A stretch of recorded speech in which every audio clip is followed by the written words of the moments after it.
ever, like started dating someone really great, but then religion, that whole thing becomes like this big question mark. Oh, yeah, definitely. It's a situation a lot of people find themselves in. It's tricky. So how do you make it work? That's our deep dive today. Mm. Figuring out how to deal with different religious backgrounds and relationships.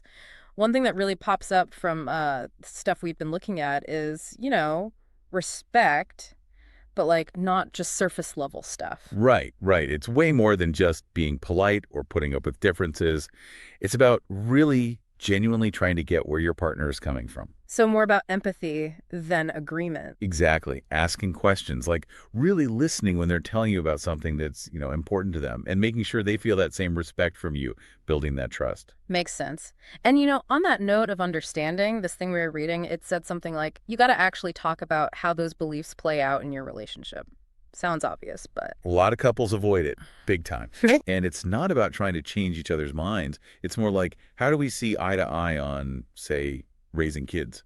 Or like, what about holidays, family stuff? Different religions have totally different views on big things, family planning, what happens when someone's dying. it's like you got to diffuse the bomb before it even blows up. It's like, exactly. Yeah. Talking it out early on can prevent like huge blowouts down the line. Now, finding common ground, that's another thing they talked about.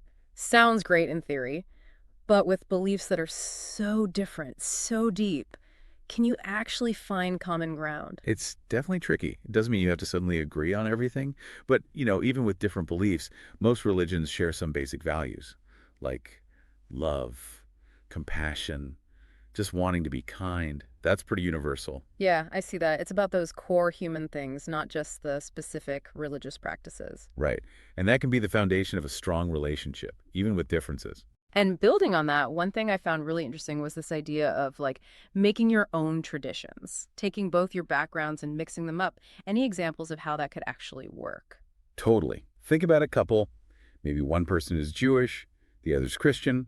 They might have both a menorah and a Christmas tree during the holidays.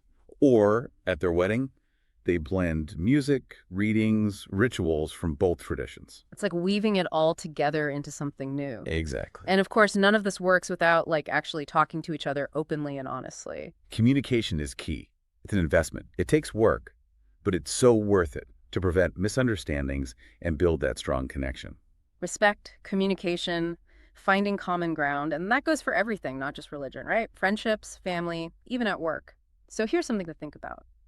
How can you use these ideas to deal with any differences in your life? Not just about faith, something to chew on.